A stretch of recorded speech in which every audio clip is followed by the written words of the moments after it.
परभणी जिल्ह्यात अक्षरशः आभाळ फाटल्याचं चित्र आहे, कारण 22 मंडळांमध्ये अतिवृष्टी झालेली आहे। मी सध्या पाथरी तालुक्यातील गुंज या शिवारामध्ये आपण बघू शकतो की हे सर्व शेत आहे, नदी नाहीये, कारण गोदावरी काठचा हा सर्व शिवार आहे। गुंज असेल, गोंडगाव असेल, इतर गावांचं शिवार आहे आणि या शिवारामध्ये गोदावरीला आलेला पूर आपण बघू शकतो। कमीत कमी मांडी एवढं पाणी झालेलं आहे आणि या पाण्यामध्ये शेतकऱ्यांचे सर्व स्वप्न जे आहेत ते वाहून गेलेले आहेत। कारण आपण बघू शकतो की हा कापूस आहे, कापूस हा माझ्या कमरे एवढा झाला होता, मात्र या कापसामध्ये आपण बघू शकतो की किती मोठ्या प्रमाणावर पाणी आहे। जायकवाडीच्या धरणातून पाणी सोडण्यात आलेले, माजलगाव धरणातून पाणी सोडण्यात आलेले आणि या पाणी गोदावरीला अभूतपूर्व असा पूर आलेला आहे। आपण बघू शकतो हे सर्व शेती पिकं आहेत, इथं कापूस आहे, पलीकडे सोयाबीन आहे, जे सोयाबीन काढणीला आलेलं होतं आणि हे सोयाबीन सुद्धा आता पूर्णतः खराब झालेलं आहे। आपण बघू शकतो आपल्या सोबत शेतकरी आहेत आणि या शेतकऱ्यांकडून जाणून घेऊ आपण यांचं दुःख, किती नुकसान झालंय, काय तुम्ही किती एकर मध्ये पेरलं होतं, किती खर्च झाला होता? आम्ही 5 एकर मध्ये सोयाबीन आणि कापूस पेरला होता। आमचा पूर्ण 2.5 लाख रुपये खर्च झाला होता आतापर्यंतचा आणि सोयाबीन आता 2 दिवसामध्ये काढायला आलं होतं। आता ते चक्क पाण्यानं सर्व झाकून गेलेलं आहे। सोयाबीनवर कमरा इतकं पाणी झालं आणि कापसाचे उघड शेंडे उघडे येत आणि कापूस सुद्धा हे बोंड फुटलेले येत। आता हे पण आता याचनी साऱ्याला होता आणि पूर्ण खर्च होऊन गेलेला शेतीचा सगळा।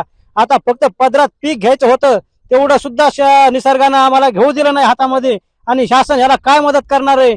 आणि शासनाकडे आमची अपेक्षा आहे की हेक्टरी 50,000 60,000 रुपये तरी आम्हाला किमान द्यावेत आणि ह्याच्यातून आम्हाला दुकानदाराच्या काही उधारी भागण्यात येईल आणि काही घर खर्चाला तरी उरण। मामा, काय नुकसान झालं तुमचं? आपल्याला जमीन 3.5 एकर आहे, त्या जमिनीमध्ये पूर्ण पाणी गेले, पाय टाकाय जागा नाही, लाख रुपये खर्च होऊन गेला।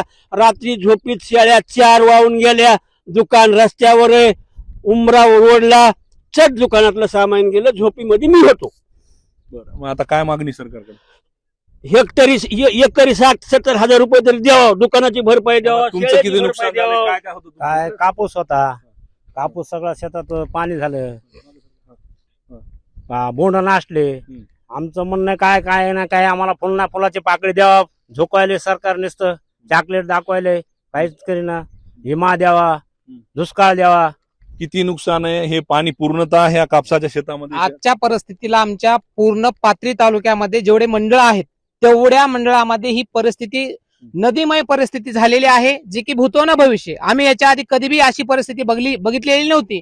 आज सुदैवानं चांगलं पीक असताना हाताला आलेलं पीक आमच्या ठिकाणी नदी पात्राच्या साईडचे गाव आहेत, ते गाव सोडून आम्हाला दुसऱ्या ठिकाणी स्थलांतरणाची वेळ आलेली आहे आणि आजच्या परिस्थितीला आमचे लोक गाव सोडून ज्याच्या सोयीनुसार पाहुण्या रावण्याच्या गावावर तालुका सोडून बोललेली आहे। आपण बघू शकतो की आता हे कापूस तर या कापसाला काही येणारच नाही, कारण गोदावरीतून पाण्याचा विसर्ग सुरू आहे आणि हे पाणी असंच वाढत चाललेलं आहे। मी म्हणलं ना की फक्त हे शेंडे जे आहेत हे शेंडे या कापसाचे शिल्लक आहेत, कारण पूर्ण हे बोंड जे आहेत पाण्याखाली गेलेले आहेत। पूर्ण मांडी एवढं पाणी जे या गोदाकाठच्या गावांमध्ये गेले, 13 गावांचा संपर्क तुटलाय, मात्र अनेक गावांमधील घरामध्ये पाणी शिरलेलं आहे आणि ह्या शेतशिवारांमध्ये पाणी शिरले, ज्यामुळं आपण बघू शकतो शेतकऱ्यांनी पुढच्या वर्षभराचं जे आर्थिक गणित बांधलेलं असतं या खरीप हंगामावर पूर्ण त्याच्यावर पाणी फिरल्याचं चित्र पाहायला मिळते। आता सर्व शेतकऱ्यांची आस जी लागलेली आहे सरकारच्या भरीव मदतीकडे, कारण पुढे दिवाळी आहे, दसरा आहे, हे सण साजरे करायचे कसे असा प्रश्न या शेतकऱ्यांना पडलाय। कॅमेरा पर्सन व्यंकटेश आणि ड्रोन ऑपरेटर वैजनाथराव रेंगे यांच्यासह पंकज क्षीरसागर, एबीपी माझा, पाथरी, परभणी। एबीपी माझा, उघडा डोळे बघा नीट।